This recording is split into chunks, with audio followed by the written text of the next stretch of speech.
நீங்கள் தவறவிட்ட எபிசோடுகளை இப்பொழுதே காணுங்கள் உங்கள் Tandivan.com மற்றும் Tandivan யூடியூப் சேனலில்.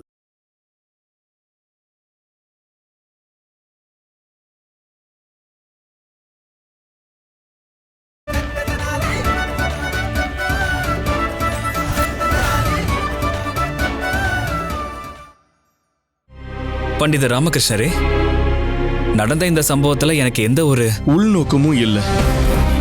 அதான் நான் சொல்ல வரீங்க. ஆமா தெரியும். கூடவே எந்த ஒரு பொருளை நாம ரொம்ப கஷ்டப்பட்டு அடைஞ்சிருக்கோமோ அதை தான் நம்ம முழு உரிமையோட சொந்த கொண்டாட முடியுங்கிறதையும் உனக்கு தெரிஞ்சிருக்கும்னு நான் நம்புறேன். மற்றவங்களோட உதவியால கிடைக்கிற பொருளை இல்லை.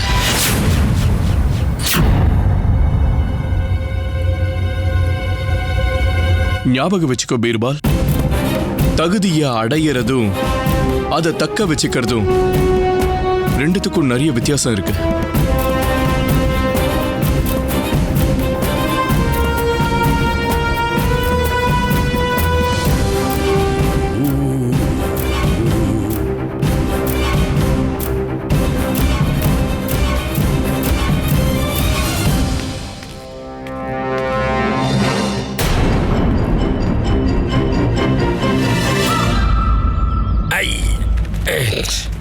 சிஷ்யர்களே, அந்த ராமகிருஷ்ண விஷயத்துல ஈஸ்வரன் எதுக்காக எனக்கு இதுவரைக்கும் வெற்றியை கொடுக்கலங்கிறத இன்னைக்கு தான் தெரிஞ்சுக்கிட்டேன். ஏன்னா என்னதான் ஒரு அப்பாவியான கடவுளா இருந்தாலும் யாரோ சொல்றதை கேட்டு பீர்பால ஜெயிக்க வைக்கிற அளவுக்கெல்லாம் அவர் ஒன்றும் அவ்வளோ அப்பாவி கிடையாது.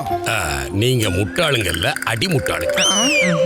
என்னோட கனவை நனவாக்க போறதே அந்த பீர்பால் தான். அதுவும் ராமகிருஷ்ண கனவை அழிச்சு என் கனவை நனவாக்க போறேன். நீங்க ஒரே தாக்குதல்ல பண்டிதர் ராமகிருஷ்ணரோட பல வருட உழைப்ப சின்ன பின்னமா சுக்குநூறா உடைச்சிட்டீங்க குருஜி, உடைச்சிட்டீங்க. போலாம். தனி, மணி, பீர்பல், நீங்க 3 பேரும் கை கால் கழுவிட்டு நேரா உள்ள சாப்பிடுறதுக்கு வாங்க. சரியா? போங்க போங்க, நீங்க போங்க. நான் காலையிலே கழுவிட்டேன். எங்க உணவு? உணவு சுவாமி. சுவாமி, சாப்பாடு இவங்க 3 பேருக்கு மட்டும் தானே. உங்க மேல சத்தியமா அந்த உணவின் வாசனையை கூட உங்களுக்கு வரவிட மாட்டேன். என்னது? என்ன சொல்ற? யாருடைய வாழ்க்கை மூலமே தவமா இருக்குதோ அவங்களோட உணவு வெறும் இயற்கை உணவாதான் இருக்கும். நெல்லு நெல்லு வரணமால யாராவது நிறுத்துங்களேன். ஐயா பீர்பால், பீர்பால், எனக்கு இந்த பச்சை மயக்கத்துல காது அடைக்குதியா. இந்த பிரச்சனைக்கு உங்ககிட்ட ஏதாவது தீர்வு இருக்கு? இருக்கே. அப்ப ஏன்பா சொல்லல? என்ன நீங்க கேட்கவே இல்ல?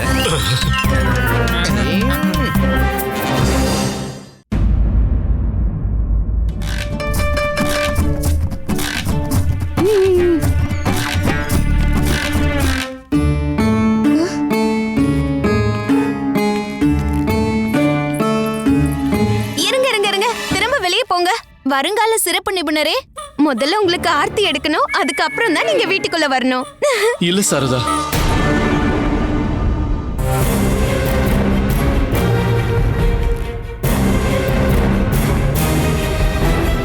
அதுக்கு எந்த அவசியமும் இல்ல. என்னாச்சு? இவனுக்கு எதுக்கு ஆர்த்தி எடுக்கணும்? இவன் முகமே தொங்கி போயிருக்கு. சிறப்பு நிபுணரா ஆக இருந்தவன் பணி நீக்கம் செய்யப்பட்டு இங்க வந்திருக்கானா? அம்மா, ஆசையோட பிரமையில முழுகி இருக்கிறத விட நிஜமாவே பதவி விலக்கப்பட்டு வந்துடுறது நல்லது. இந்த புதரெல்லாம் நீங்க ராத்திரி தூங்கும் போது சொல்லுங்க, நல்லா தூக்கம் வரும். இப்ப முதல்ல என்ன நடந்ததுன்னு சொல்லுங்க.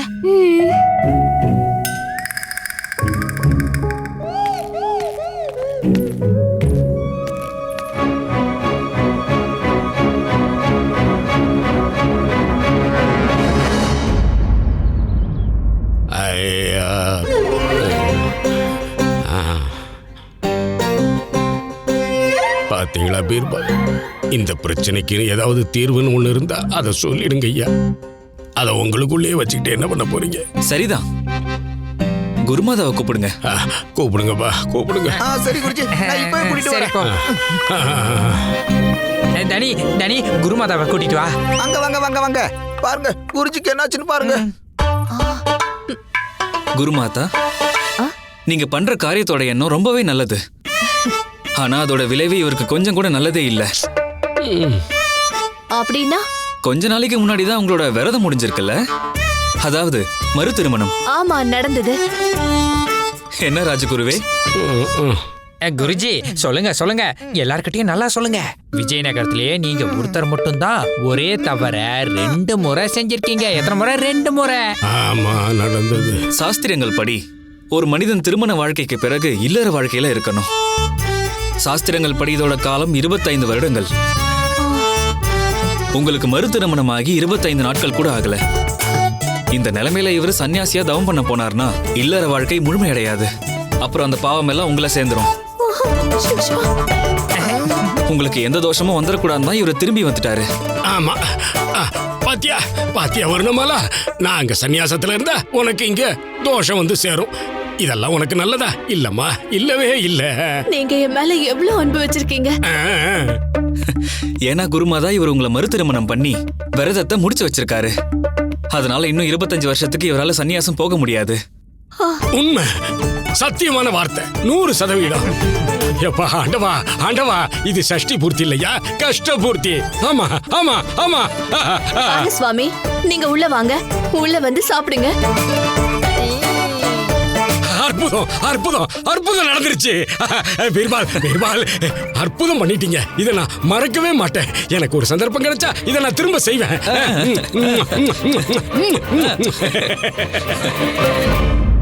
நாம ரொம்ப கஷ்டப்பட்டு எல்லாரையும் கடந்து சிகரத்தை அடைஞ்ச உடனே நம்மளுடைய கொடியை எடுக்க ஒருத்தவங்க வந்தாங்கன்னா அப்பதான் அதிர்ஷ்டங்கிற ஒரு விஷயம் இருக்குங்கிறது நமக்கு புரியும். அதோட ஒரே அடியால நம்மள சிகரத்துல இருந்து அப்படியே அடித்தளத்துக்கு தள்ளிட முடியும். இந்த பீர்பால் யாரு? அப்புறம் அவனால நீங்க ஏன் சிறப்பு நிபுணர் ஆக முடியாது? நான் அவனா ஆக மாட்டானான்னு தெரியல சாரதா.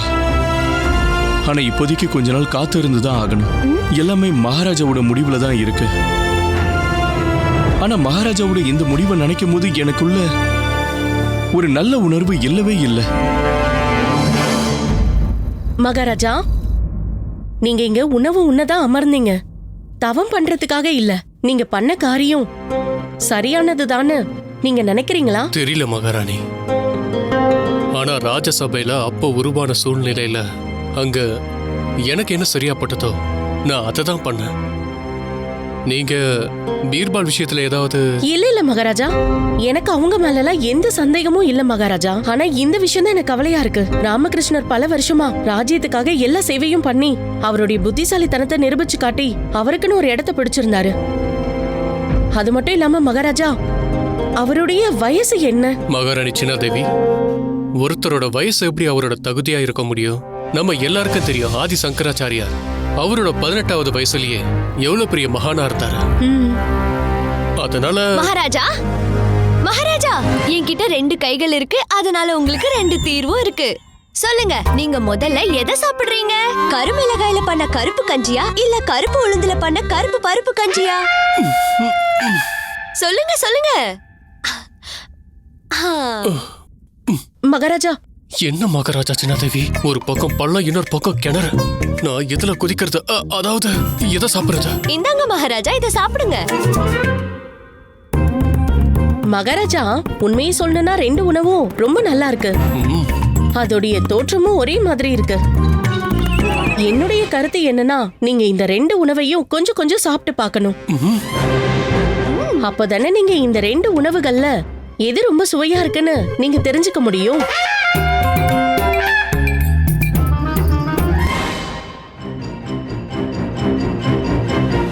கிடைச்சிருச்சு. என்ன கிடைச்சது? பண்டிதர் ராமகிருஷ்ணர் அப்புறம் பீர்பாலோட பிரச்சனைக்கு தீர்வு கிடைச்சிருச்சு மகாராணி திருமலம்பா. ஒரு தடவை அந்த பீர்பால என்னோட தடிக்கு முன்னாடி கொண்டு வந்து நிறுத்து. அதுக்கப்புறம் அவனால அவன் கால்ல கூட எப்போ எழுந்து நிக்க முடியாது. ஐயோ, என்னுடைய அன்பிற்குரிய குடும்பத்தினரே, இதுல பீர்பாலோட தவறு எதுவுமே இல்ல. அவன் ஒரு புத்திசாலி. என்னோட சேர்ந்து ராஜ்யத்தை சங்கடத்துல இருந்து காப்பாத்தியிருக்கான்.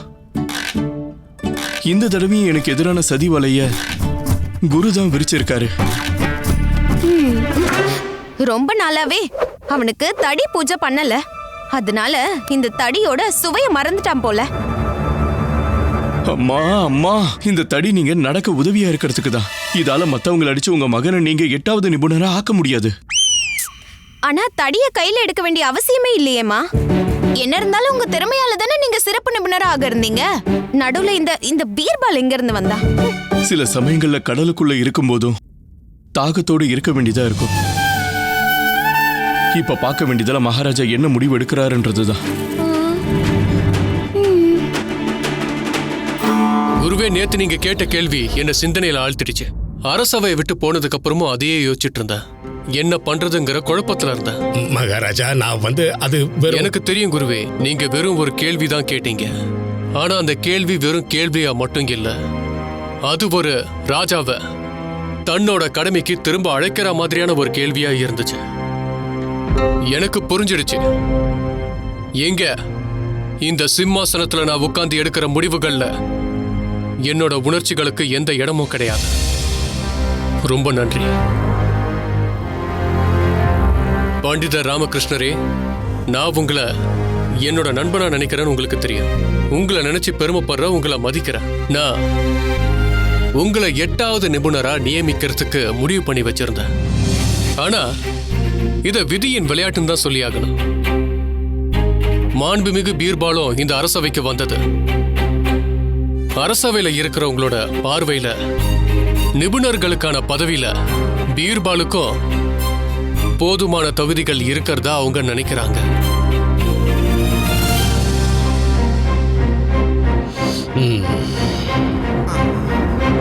ஏன்னா விஜயநகர ராஜ்யத்துக்கு வந்து விலகின அந்த ஆபத்தை வெறும் உங்களோட புத்திசாலித்தனத்தால மட்டும் இல்ல, பீர்பாலோட உதவியின் மூலமாவும் தான் அது விலகுச்சு. சரியா சொன்னீங்க. இப்போ நிபுணருக்கான பதவிக்கு நம்ம கிட்ட 2 தகுதியானவங்க இருக்காங்க. இதுல யாரு ரொம்ப சிறந்தவங்களோ அவங்கள நாம தேர்ந்தெடுத்தாகணும்.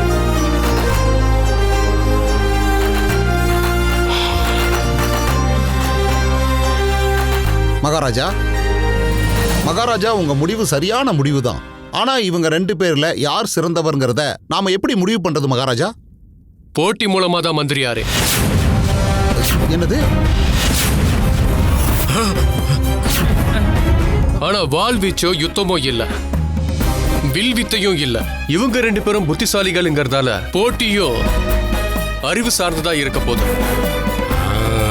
திறமைக்கானதா இருக்க போது. நிபுணருக்கான பதவிக்காக இவங்க 2 பேரும் இப்ப போட்டி போட போறாங்க. நம்மளோட 7 நிபுணர்கள் 2 பேருக்காகவும் சில சவால்களை வச்சிருக்காங்க. யார் இந்த சவால்களை ஜெயிக்கிறீங்களோ அவங்க 8வது நிபுணர் ஆவீங்க. ரொம்பவும் சரியா சொன்னீங்க. இது என்னோட முடிவு. இந்த முடிவுல யாருக்கும் ஆட்சேபனை இருக்காதுன்னு நான் நம்புறேன். மகாராஜா, நான் முழு பணிவோட உங்களுடைய முடிவை நான் ஏத்துக்கிறேன். திரும்பவும் என்னுடைய தகுதியை நிரூபிக்க தயாரா இருக்கேன். மகாராஜா, நானும் இந்த சவாலை ஏத்துக்கிறேன். என்ன மாதிரி தெரியாத ஒரு நபருக்கு, பண்டிதர் ராமகிருஷ்ணருக்கு சமமான வாய்ப்பு தந்த நீங்க விஜயநகர அரசவை மக்களுக்கானதுன்னு நிரூபிச்சிட்டீங்க. அற்புதம் பண்டிதர் ராமகிருஷ்ணரே, அற்புதம் பீர்பால் அவர்களே. நாளை மறுநாள் இந்த போட்டி ஆரம்பிக்க போது உங்க 2 பேருக்கும் என்னோட நல்வாழ்த்துக்கள். உங்க 2 பேர்ல யார் சிறந்தவங்களோ அவங்களே 8வது நிபுணரா ஆவீங்கன்னு நம்புறேன். இது என்னோட நம்பிக்கை. இவங்க 2 பேர்ல யார் வெற்றி பெற்றாலும் அதுல வெற்றி பெற போறது விஜயநகரத்தோட கௌரவம் மட்டும்தான், அதோட புகழ் தான். நிச்சயமா நான் உங்களுக்கு வாக்கு கொடுக்கறேன். இந்த போட்டியில, அதாவது இந்த சவால்ல பாரபட்சம் இல்லாம நான் தான் முடிவெடுக்க போறேன். மகாராஜா கிருஷ்ணதேவராய, மகாராஜா கிருஷ்ணதேவராய.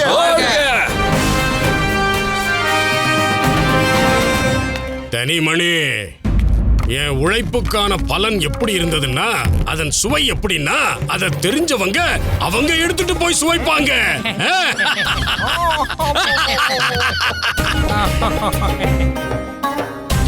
எப்படி இருக்கு ராமகிருஷ்ணா? என்ன நினைச்சீங்க? நீங்க கேட்கிற பதவிய சுலபமா அடைஞ்சிடலாம்னா? சில மனுஷங்களாலேயே மனிதர்களா இருக்க முடியாத போது எந்த ஒரு காரியமும் எப்படி சுலபமா இருக்க முடியும்? இதோ பாருங்க பண்டித ராமகிருஷ்ணரே, உண்மையிலேயே உங்களை நினைச்சு நான் கவலை தான் படுறேன். அப்படி கவலைப்படுறதுனாலயே கொஞ்சம் பதட்டமாகுது. ஏன் என்னை பத்தி இவ்ளோ கவலைப்படுறீங்க குருவே? என் மேல கவலைப்பட்டு நீங்க என்னென்னலாம் பண்ணிருக்கீங்க, என்னென்னலாம் பண்ண வச்சிருக்கீங்க. ஆனா பாருங்க, ஒவ்வொரு முறையும் உங்களுடைய கவலைகள் தான் மண்ணில் விழுந்திருக்கு. உங்களோட கைக்கு வெறும் சாம்பல் மட்டும்தான் கிடைச்சிருக்கு. என்ன சரிதான குருவே? பண்டித ராமகிருஷ்ணரே, அர்த்தத்தை மாத்துனா ஜெயிச்சதாகாது. ஏன்னா நீங்க தேவையில்லாம முயற்சி பண்ணிட்டு இருக்கீங்க குருவே. சரி விடுங்க, நீங்களே இல்லைன்னாலும் மத்தவங்களுடைய தோல்ல வில்லம்ப வச்சு ஏவ கத்துக்கிட்டீங்க இல்லையா?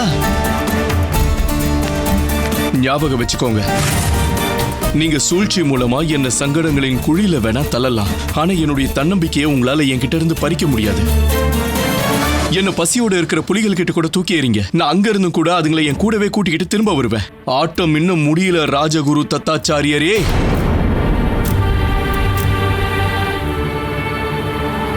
ஏன்னா இன்னும் நான் ஜெயிக்க வேண்டியது மிச்சம் இருக்கு.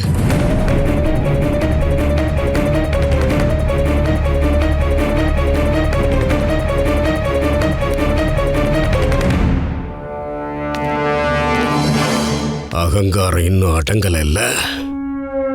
மொத்த அகங்காரத்தையும் பறிச்சும் காட்டுறேன், அழிச்சும் காட்டுறேன். ஆமா குருஜி, அவனுடைய மொத்த திமிரையும் பறிச்சு அவனை மொத்தமா அழிச்சிருங்க. ஆனா அது எப்படி குருஜி, எங்களுக்கும் கொஞ்சம் சொல்லுங்களேன். எப்போ அவன் வீடு போய் சேர்றானோ அப்பவே பண்டித ராமகிருஷ்ணா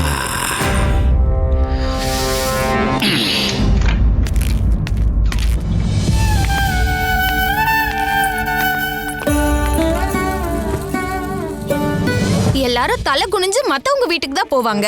ஆனா நீங்க நம்ம வீட்டுக்குள்ள வரும்போதே தலையை தொங்க போட்டுட்டு வரீங்க. இன்னைக்கு இவ்வளவு தாமதமா வந்திருக்கீங்க. பாருங்க, கொஞ்சம் கவனமா பாருங்க. என் தம்பி இந்த வீட்டை எப்படி ஜொலிக்க வச்சிருக்கான் பாருங்க. இன்னும் ஒரு வாரத்துக்கு நம்ம சுத்தம் பண்ணவே வேணாம். கோவிந்த் திரும்ப வந்துட்டானா? கோவிந்த் இல்ல. அப்புறம் இப்ப வாயால நான் எப்படி சொல்றது? சில கூட பிறக்காத தம்பிங்க இருப்பாங்கல்ல, பாருங்க, அவன் அம்மாக்காக வட்ட வட்டமா லட்டு கூட பண்ணி தந்திருக்கான். அம்மா சாரதா தேவி, இந்த மொத்த உலகத்திலேயும் லட்டு வட்ட வட்டமா தான் இருக்கும். ஆனா நீ யார பத்தி இப்படி சுத்தி சுத்தி பேசிக்கிட்டு இருக்கா எனக்கு சுத்தமா புரியல. என்னோட இந்த மக யாரையும் குறை சொல்லவே மாட்டா. அவ எனக்கு சேவை பண்ணி ஒரு நல்ல மக இல்லங்கிற குறைய போக்கிட்டான். அது சரி அம்மா, எந்த மக? இங்க பாருங்கம்மா, என் புது நண்பன் எனக்காக மணிகளை வாங்கி வந்துட்டான். ஐயோ, யார் அது? உன்னோட தம்பி, உங்களோட மகன், உன்னோட நண்பன், எனக்கு தெரியாது அது யாரு? பண்டித ராமகிருஷ்ணரே.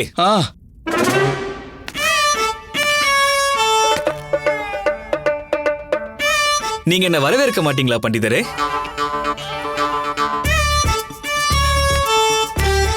சகோதரி, இந்தாங்க காய்கறி. சகோதரியா? பாருங்க, இவன் உங்களோட வேலையும் பண்ணி முடிச்சிட்டான். நீ இங்க? அரசபையில உங்க பேச்சு ரொம்பவே அற்புதமா இருந்தது. அதான் உங்க குடும்பத்தை பார்த்துட்டு போலான்னு வந்தேன். உங்க வீட்டை பார்த்த உடனே இது என்னோட வீடுன்னு நான் முடிவு பண்ணிக்கிட்டேன் பண்டிதரே. பாரு, நீ உன்னோட இந்த சொந்தத்தெல்லாம் உன்கிட்டயே வச்சுக்கோ. இது என்னோட வீடு.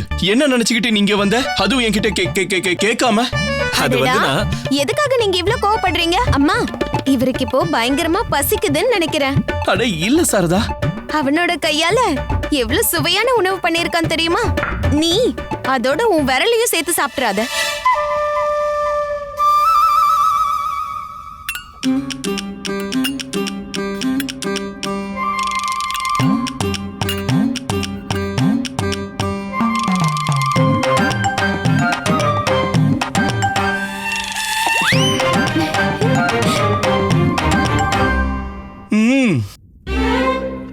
உணவோட சுவை மோசமாலாம் இல்ல.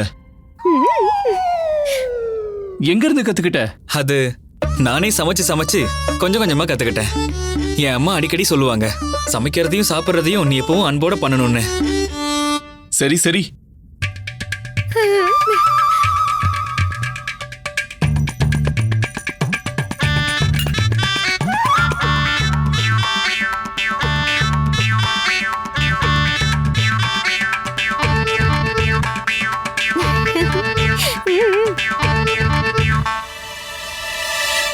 அப்போ பீர்பால் ஐயா, இப்ப நீங்க எல்லா வேலைகளையும் ஆனந்தமா பண்ணி முடிச்சிட்டீங்கன்னா, சேவை பண்றதோட சிகரத்தை தொட்டுட்டீங்கன்னா, இப்ப நீங்க இங்க இருந்து புறப்படலாம்.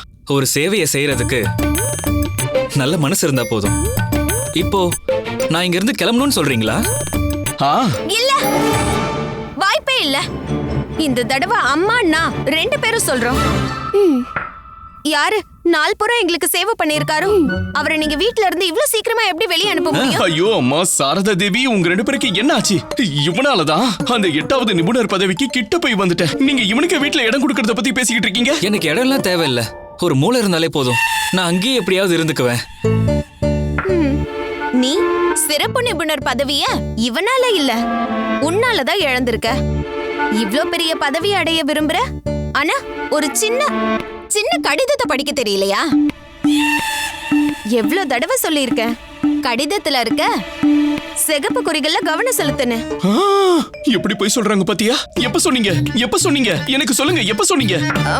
என்னால எப்படி சொல்ல முடியும்? நான் தான் பேசுறதே இல்லையே. இப்ப அதெல்லாம் விடு, நான் சொல்றத கவனமா கேளு. பீர்பால் இங்கதான் இருப்பான். சரியா சொன்னீங்கம்மா. இவன் இங்கதான் இருப்பான். இந்த வீட்ல நான் சொல்றதை யாரும் கேட்கறது இல்ல. இந்த வீட்ல என் மேல கொஞ்சமாவது மரியாதை இருக்கா இல்லையா? கொஞ்சமாவது மரியாதை எனக்கு கிடைக்குமா? கிடைக்காது. நீ சொன்னதுக்கு என்ன அர்த்தம்? எப்படி கிடைக்கும் பண்டிதர் ராமகிருஷ்ணரே? நீங்க தவறானதை தேடுறீங்க. வீட்ல எப்பவும் அதீத அன்பு மட்டும்தான் கிடைக்கும். மரியாதை தர்றதுக்கு தான் மொத்த உலகமும் இருக்கே. வீட்ல அம்மாவோட அன்பு கிடைக்கும், சகோதரியோட அன்பும் கிடைக்கும். இதோ இதத்தான் சொன்னேன்.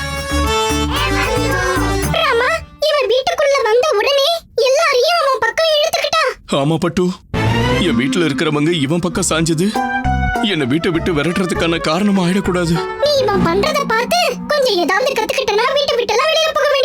பட்டு நீயுமா இப்ப நீயும் அவன் பக்கம் சாஞ்சிராத. இப்ப பாத்துக்கிட்டே இரு. இனிமே நான் என்னோட போட்டியில 2 அடி முன்னாடி தான் இருப்பேன். இப்ப என்னையே நான் போட்டிக்கு தயார் பண்ண போறேன். அத நான் நாளைக்கு காலையில இருந்து ஆரம்பிக்க போறேன். நாளைக்கு காலையில எழுந்து நான் உடல் பயிற்சியும் அப்புறம் பிராணயாமமும் பண்ண போறேன்.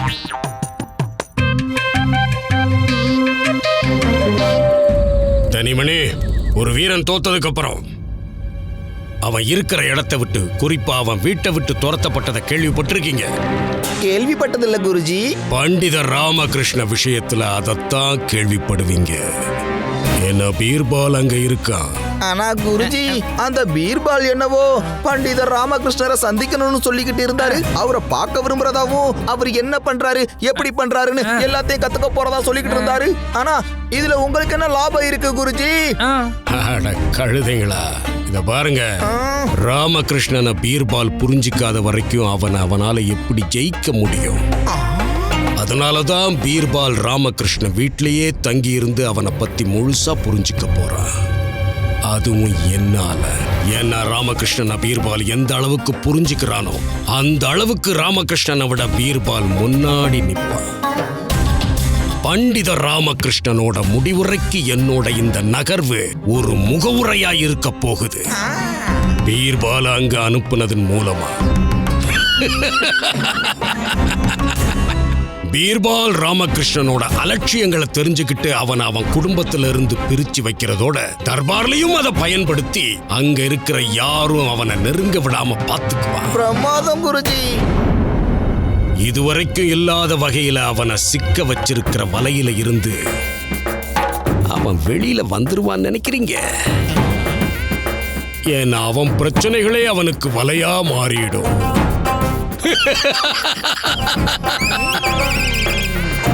இதுதான் இந்த ராஜகுருவோட ராஜதந்திரம்.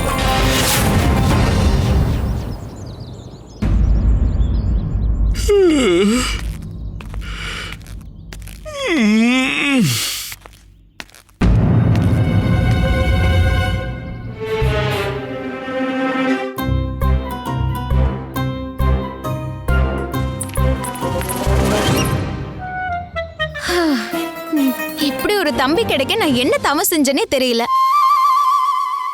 இவன் எப்படி அதிகாலையிலே எழுந்து காய்கறிகளை வெட்டி வச்சு மொத்த வீட்டையும் சுத்தம் பண்ணானே எனக்கு தெரியல. என்னோட நாள் ஆரம்பிக்கிறதுக்கு முன்னாடி பாதி வேலை முடிஞ்சிருச்சு. ஆமா, நீங்க இப்பதான் எழுந்தீங்களா?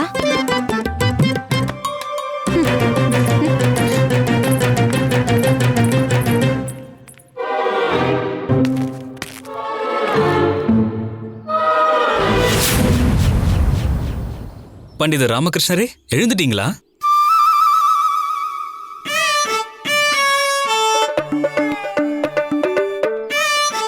காலை வணக்கம். ஒரு பண்டிதர் காலையிலேயே தயாராயிடுவாரு. நீங்களும் அப்படிதான். உங்களுக்கு நான் ஏதாவது உதவி பண்ணவா? ஒரு கண்ணாடியை கொண்டு வந்து கொடு. மனுஷனோட முகம் இல்லாம விதி தெரியற மாதிரியான ஒரு கண்ணாடி. ஏன் இதெல்லாம் நீ பண்ற? பண்டிதர் ராமகிருஷ்ணரே, நம்மளுடைய போட்டி சபையில மட்டும்தான். அதை தவிர நான் உங்களை முழு மனதோட புகழ்றவன் தான். அதனால வாய்ப்பு கிடைக்கும் போதெல்லாம் உங்களுக்கு சேவை பண்ண விரும்புறேன். என்ன நம்புங்க பண்டிதரே. பீர்பால், எப்பெல்லாம் நான் ஒருத்தங்களை கண்ணை மூடிக்கிட்டு நம்புறேனோ அவங்களே என்னோட கண்களை திறந்துடுறாங்க. ஆமா, நீங்க சொல்றது சரிதான். ஆனா ஒருத்தவங்களை நம்பிக்கையானவங்களா ஆக்கணும்னா அவங்கள முதல்ல நம்ம நம்பிதானே ஆகணும். சரிதானே? அதுவும் சரிதான். வார்த்தை பயன்பாட்டுல ரொம்ப தேர்ந்தவனா இருக்க நீ, அறிவானவனாவும் இருக்க. ஆனா நீ இதுக்கெல்லாம் தகுதியானவனா? நீங்க தகுதியானவரா?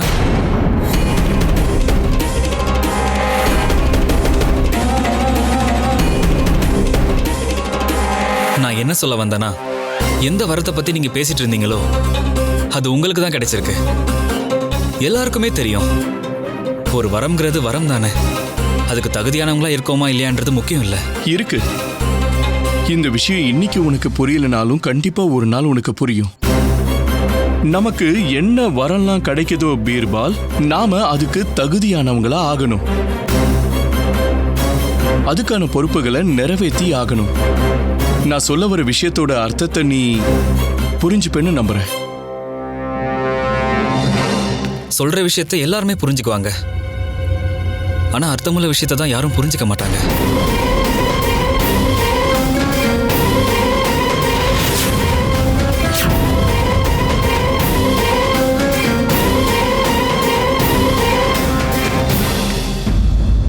இங்க வருகை தந்திருக்கிற எல்லா மகான்களையும் நான் வரவேற்கிறேன். சில நாட்கள்ல நாம ஒரு வரலாறை உருவாக்குவோம். அந்த நாளை எல்லாரும் ஞாபகம் வச்சுப்போம். ஆனா அதுலயும் சில நாட்களை அந்த வரலாறே ஞாபகம் வச்சுக்கோ. இன்றைய நாளும் அப்படிப்பட்ட ஒரு நாள் தான். ஏன்னா இன்னைக்கு இங்க நடக்க போறது இதுக்கு முன்னாடி நடந்ததும் இல்ல, நடக்க போறதும் இல்ல.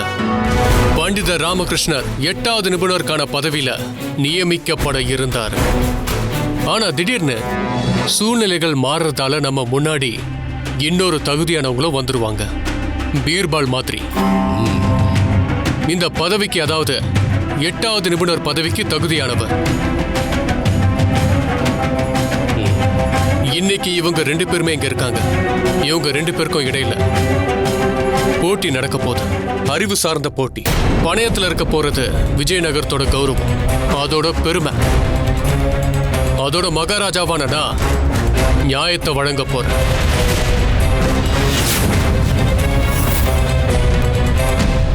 இந்த முடிவு நிபுணர்களோட ஆலோசனைப்படி எடுக்கப்பட்டது.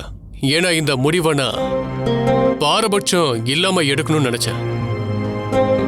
நானே இதுக்கான நடுவராக இருக்க போறேன்.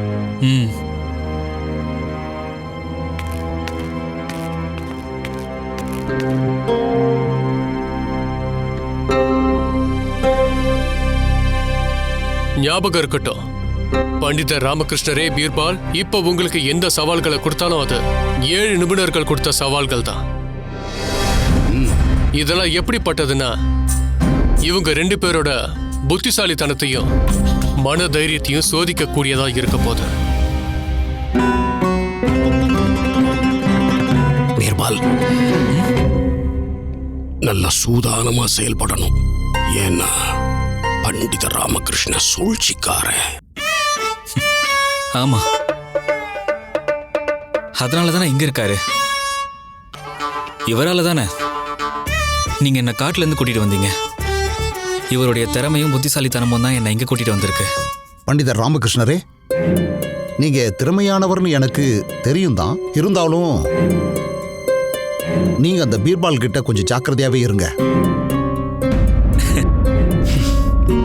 மந்திரியாரே, மத்தவங்கள சார்ந்து இருக்கிறவங்களும் மனசுல பயம் இருக்கிறவங்களும் தான் எப்பவும் கவனமா விலகி இருக்கணும். இப்பதான் களத்துல இறங்கியாச்சு. இனி என்ன நடந்தாலும் அத பாத்துக்கலாம். சரியா சொன்னீங்க பண்டிதர் ராமகிருஷ்ணா. உங்களுக்கு என்னோட நல்வாழ்த்துக்களை தெரிவிச்சுக்கிறேன்.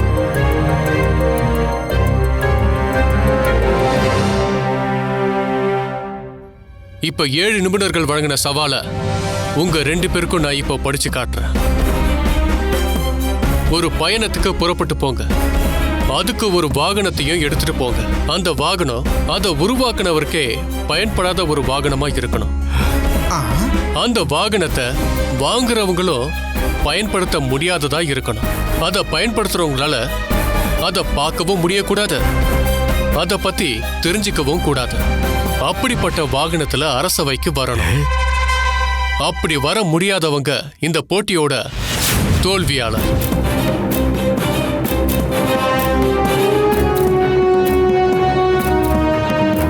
இந்த சவாலை செஞ்சு முடிக்க 7 நிபுணர்கள் கொண்ட குழு ஒரு நாள் அவகாசம் வழங்க முடிவு பண்ணிருக்காங்க. பீர்பால், ராமகிருஷ்ணா, உங்க 2 பேர்கிட்டயும் இப்போ ஒரு நாள் தான் அவகாசம் இருக்கு. மகாராஜா கிருஷ்ணதேவராயர் வாழ்க! மகாராஜா கிருஷ்ணதேவராயர் வாழ்க! மகாராஜா கிருஷ்ணதேவராயர் வாழ்க! மகாராஜா கிருஷ்ணதேவராயர் வாழ்க! மகாராஜா கிருஷ்ணதேவராயர் வாழ்க! மகாராஜா கிருஷ்ணதேவராயர் வாழ்க! பண்டித ராமகிருஷ்ணரே, போட்டிக்கு என்னோட வாழ்த்துக்கள். நன்றி. நமக்குள்ள போட்டி இப்போ ஆரம்பிச்சிருச்சு. நாம இப்ப நேருக்கு நேரா நின்னுகிட்டு இருக்கிறோம். இப்பவாவது சொல்லு, உனக்கு என்ன வேணும்? எனக்கு என்ன வேணும்? ஞாபகம் வரும்போது சொல்றேன். ஆனா நான் இது வரைக்கும் யோசிக்காத ஒரு விஷயமும் முயற்சி கூட பண்ணாத ஒரு விஷயமும் இன்னைக்கு எனக்கு கிடைச்சிருச்சு. என்ன? என்னோட முன்னோடியான பண்டித ராமகிருஷ்ணருக்கு சமமா நிக்கிற வாய்ப்பு. கூட தான் நிக்கிறேன். ஆனா முன்னேறி போய் என்னை விழுத்துறதுக்கு ஆசை இல்லையா? பண்டித ராமகிருஷ்ணரே, சில சமயங்கள்ல நம்ம வாழ்க்கையை வாழ்றதே இல்லை. நம்மளுடைய பயத்துக்கு பயந்தே வாழ்ந்துட்டு இருக்கோம். நான் என்னோட பயத்தை வெல்லதான் ஆசைப்படுறேன், உங்களை வீழ்த்தணும்னு இல்லை. நீங்க ஒரு வார்த்தை மட்டும் சொன்னீங்கன்னா நான் இப்பவே இந்த போட்டியில இருந்து விலகிடுறேன். நீ மட்டும் இந்த நிலைமையில இந்த போட்டியில இருந்து விலகணும்னா இனி எப்பவும் உன் முகத்தை நீ என்கிட்ட காட்டாத. ஏன்னா ஒரு பலவீனமானவன் என்னுடைய சக போட்டியாளரா இருக்கிறத நான் விரும்பல. இதை கேட்கதான் நான் ரொம்ப ஆவலா காத்துக்கிட்டு இருந்தேன். மறுபடியும் சொல்றேன், போட்டிக்கான நல்வாழ்த்துக்கள். நன்றி பீர்பால். ஏன்னா ஒருவேளை நீ தோத்தனா எந்த பிரச்சனையும் இல்லை, அதுவே நான் தோத்தனா அது மிகப்பெரிய பிரச்சனையா இருக்கும். நான் ஜெயிச்சாலும் எனக்கு எந்த பாராட்டும் கிடைக்காது, நீ தோத்தாலும் உனக்கு எந்த நஷ்டமும் இருக்காது. 2 பக்கத்துலயும் தராசு உனக்கு தான் சாதகமா இருக்கு.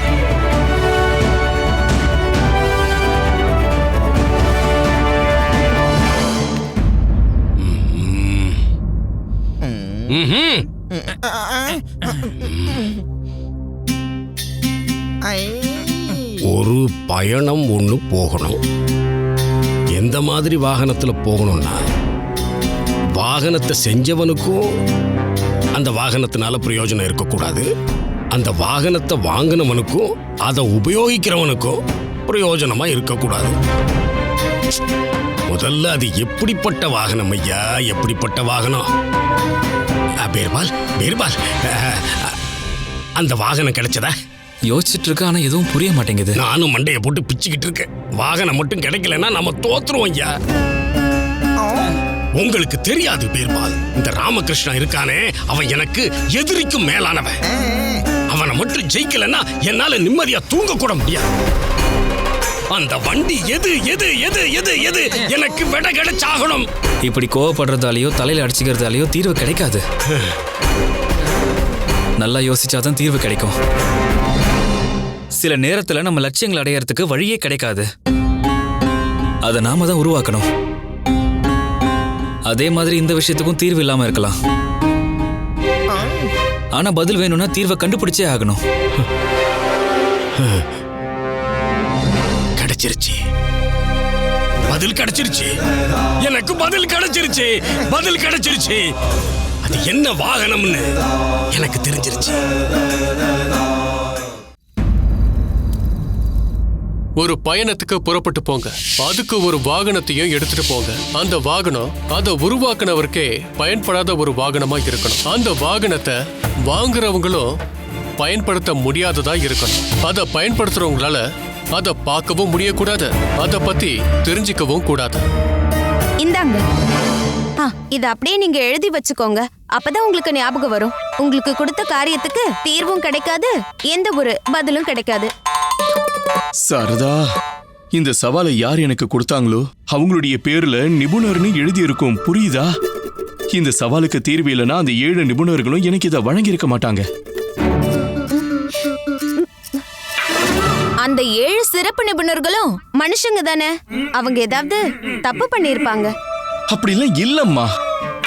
அப்படின்னா உனக்கு எதிராக அவங்க ஏதோ சதி திட்டம் போடுறாங்க. உன்னை சிறப்பு நிபுணரா ஆக விடக்கூடாதுன்னு நினைக்கிறாங்க. இது அநியாயம். ஐயோ என் அன்பு அம்மா, இந்த சவாலை எனக்கு மட்டும் இல்ல பீர்பாலுக்கும் வழங்கியிருக்காங்க. அநியாயங்கிறது ஒரு பக்கம் பாரபட்சமா இருக்கும், 2 பக்கம் பாரபட்சமா இருக்காது.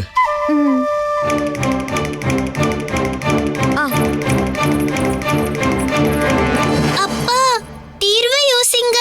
நீங்க மட்டும் தோத்துட்டீங்கன்னா அப்புறம் இந்த பயணம் இல்ல, தீர்த்த யாத்திரைக்கு தான் போக வேண்டியதா இருக்கும். இதோ வந்துருச்சு பார் வாகனம். இந்த வாகனம் தான் அதுக்கான பதில். இங்க பாருங்க, பதில கொண்டு வந்துட்டேன். கழுதைகளா, நீங்க பதில யோசிச்சுக்கிட்டு இருந்தீங்க, நான் பதில கண்ணு முன்னாடி காட்டிட்டேன். இதுதான் மரத்தாலான உயிரோட நடமாடுற வாகனம். இது ஒரு பல்லாக்கு. இது எப்படி தீர்வாகும்? இது பல்லக்கா? இது உங்களுக்கு பல்லக்கா தெரியுதா? ஆமா, பல்லாக்கா தான் தெரியுது. ஆனா எனக்கு அந்த புதிர்ல இருந்த ஒவ்வொரு வார்த்தையும் இந்த வாகனத்துல தெரியுது. ஆனா எப்படி குருஜி? எப்படியா? இப்படி பாருங்க, இவங்க தான் இந்த பல்லாக்க செஞ்சவங்க. இவங்க கைய வெட்டிட்டா இவங்களுக்கு இது உதவாது. அப்புறம் இந்த பல்லாக்க யாரு வாங்குறாங்களோ அவங்கள நாடு கடத்திடலாம். அப்ப அவங்களால இதை பயன்படுத்த முடியாதுல்ல.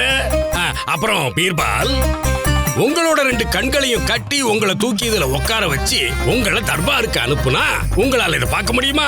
இப்ப கிடைச்சிருச்சுல்ல பதில், இப்ப கிடைச்சிருச்சுல்ல. ராஜகுருவே, உங்களோட இந்த பதிலை கேட்டு நிபுணர்களோட தலையே சுத்த ஆரம்பிச்சிரும். அப்புறம் மகாராஜா உங்ககிட்ட கேட்பாரு, நான் தோல்வி பதக்கத்தை யார் கழுத்துல போடுறதுன்னு, உங்க கழுத்துலயா இல்ல பீர்பால் கழுத்துலயான்னு. குருஜி, நீங்க இந்த பல்லா கூட நடந்தே வந்தீங்க இல்லையா? உங்களுக்காக காத்துறது எங்களுக்கு பசிக்கவே ஆரம்பிச்சிருச்சு குருஜி. எனக்கும் தான் ஏதாவது சாப்பிட கொடுங்க. குருமாதா வீட்டுல இல்லையே, அப்ப உணவும் தயாரா இருக்காது. இன்னைக்கு வருணமாலா இங்க இல்ல. அப்ப சரி, நான் புறப்படுறேன். நீங்க போய் உங்களுக்கான உணவை ஏற்பாடு பண்ணுங்க. எங்க? பீர்பால், நில்லுங்க, நில்லு.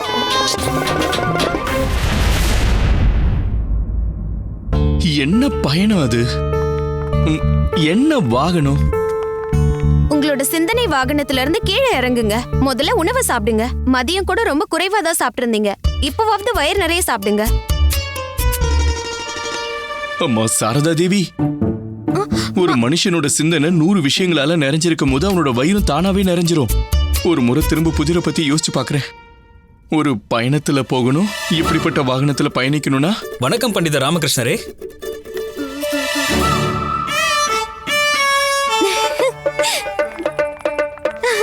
சாரதா, என்னோட மக வந்துட்டான்.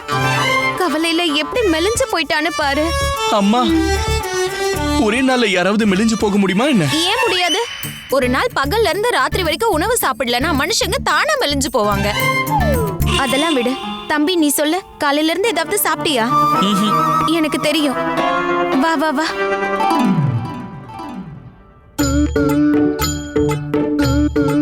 சாப்பிடு.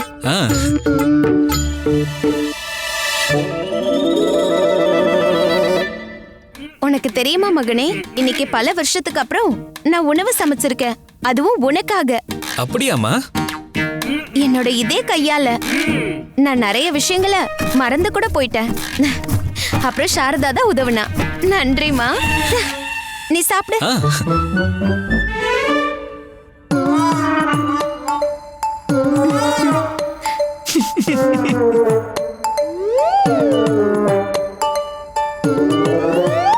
அழாத. நேரம் கிடைச்சதுன்னா உனக்கும் சமைச்சு தரேன். உணவுக்காகலாம் நான் அழலம்மா. நான் என்ன யோசிச்சு அழறேன்னா, இப்படிப்பட்ட குடும்பத்தை பார்த்தா 8வது நிபுணராக்குற ஊக்கம் எங்க இருந்து வரும்? நீங்க ஏன் முன்னாடியே என் எதிரிய பார்த்து இப்படி இப்படி இப்படி இப்படி உற்சாகமாயிட்டு இருக்கீங்க? நீ சாப்பிடு. சாப்பிடலனா நீ மயங்கி விழுந்துருவ. அப்புறம் எதுவும் யோசிக்க நினைவு இருக்காது. நீ சாப்பிடு.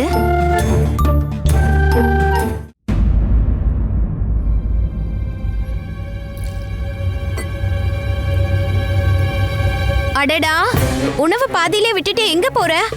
அக்கா, அம்மா, நான் இங்க இருந்து இப்ப புறப்பட்டாகணும். எங்க எங்கன்னு தெரியல, ஆனா போய் ஆகணும். எங்க போகணும்னே தெரியலையா? போகணும், அவ்வளவுதான். அக்கா, அம்மா, இந்த வீட்ல இடமும் மனசார இவ்வளவு அன்பும் தந்ததுக்கு ரொம்பவே நன்றி.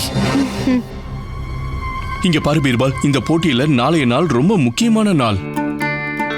இத பத்தி ஏதாவது யோசிச்சியா இல்லையா? நாளைய நாளை பத்தி யோசிக்கவா இல்ல தீர்வை பத்தி யோசிக்கவான்னு தான் குழப்பத்துல இருக்கேன்.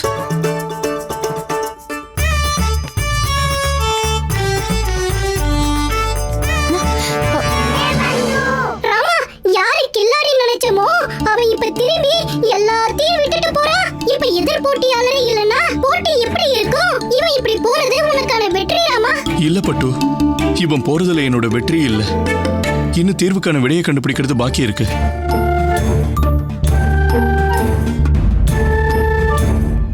Catch us on TV, Tandivan.com, Facebook and YouTube.